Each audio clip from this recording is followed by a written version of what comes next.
Pemirsa, harga jual daging sapi pada hari megang Lebaran Idul Adha 1439 Hijriah di Kota Banda Aceh dan Aceh Besar mencapai Rp150.000 per kilogramnya.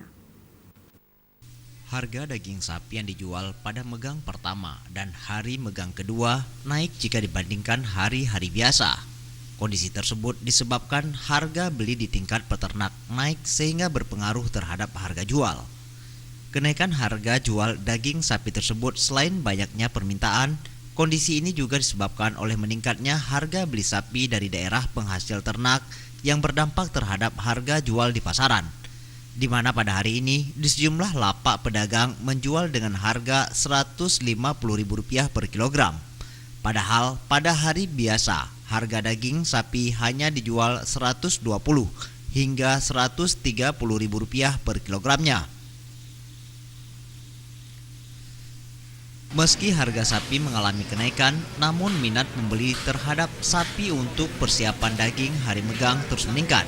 Tidak heran jika diprediksi harga daging sapi saat megang tahun ini hingga bisa mencapai Rp150 hingga Rp160.000 per kilogramnya. Tim Liputan, Aceh TV.